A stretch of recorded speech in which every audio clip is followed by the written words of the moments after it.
दोस्तों, शास्त्रों और पुराणों में बताया गया है कि मनुष्य धरती पर रहकर जो कुछ भी अच्छे या बुरे कर्म करते हैं, उन सभी कर्मों का लेखा जोखा मृत्यु के बाद होता है और उसके अनुसार सजा और पुनर्जन्म भी मिलता है। ईश्वर की दृष्टि में जो अच्छे कर्म यानी कि आपके काम होते हैं उसे पुण्य कहा जाता है और बुरे कर्म होते हैं उन्हें पाप कहा जाता है। पुराणों में कई अच्छे और बुरे कर्मों के बारे में भी बताया गया है। गरुड़ पुराण और कठोपनिषद में तो ये भी बताया गया है कि मनुष्य को अपने पाप कर्मों की वजह से मृत्यु के बाद अलग अलग तरह के पापों के लिए कौन कौन सी अलग अलग सजाएं दी जाती हैं। गरुड़ पुराण में उल्लेख मिलता है कि मनुष्य धरती पर जो कुछ भी पाप करता है उन सभी पापों की अलग अलग सजा बारी बारी से मिलती है।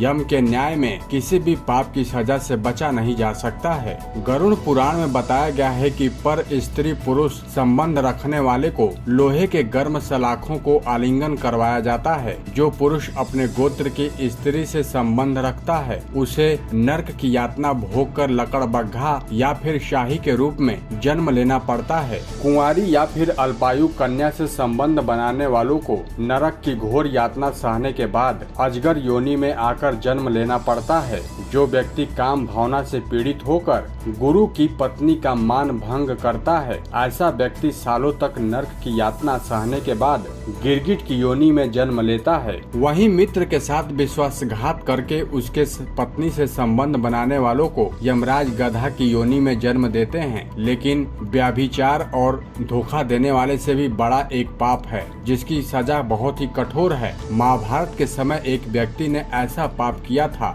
लेकिन आजकल बहुत से लोग ऐसे पाप करने लगे हैं। तो चलिए हम आपको बताते हैं कि वो पाप क्या है और उसकी सजा क्या है। भगवान श्री कृष्ण की दृष्टि में जो सबसे बड़ा पाप है वो है भ्रूण की जान लेना। महाभारत युद्ध खत्म होने के बाद जब द्रोणाचार्य के पुत्र अश्वत्थामा ने उत्तरा के गर्भ में पल रहे बालक परीक्षित पर ब्रह्मास्त्र का प्रयोग करके उसकी जान ली थी, तब भगवान श्री कृष्ण सबसे अधिक क्रोधित हुए थे। श्री कृष्ण ने उस समय ये घोषणा कर दी थी कि अश्वत्थामा का पाप सबसे बड़ा पाप है, क्योंकि उसने एक अजन्मे बालक की जान ली थी। श्री कृष्ण ने इस पाप की सजा खुद अश्वत्थामा को दी थी। श्री कृष्ण ने अश्वत्थामा के सिर पर लगा चिंतामणि रत्न छीन लिया और श्राप दिया कि तुमने जन्म तो देखा है लेकिन मृत्यु को नहीं देख पाओगे, यानी जब तक सृष्टि रहेगी तुम धरती पर जीवित रहोगे और कष्ट प्राप्त करोगे। भ्रूण की जान लेने वालों के लिए सबसे कठोर सजा निर्धारित है और ऐसे व्यक्ति को कई युगों तक इस सजा का दंड भी भुगतना पड़ता है। तो दोस्तों, दुनिया के इस सबसे बड़े पाप के बारे में आपकी क्या राय है, आप हमें कमेंट करके जरूर बताएं। और भी कई सारी ऐसी रोचक और दिलचस्प खबरों को जानने के लिए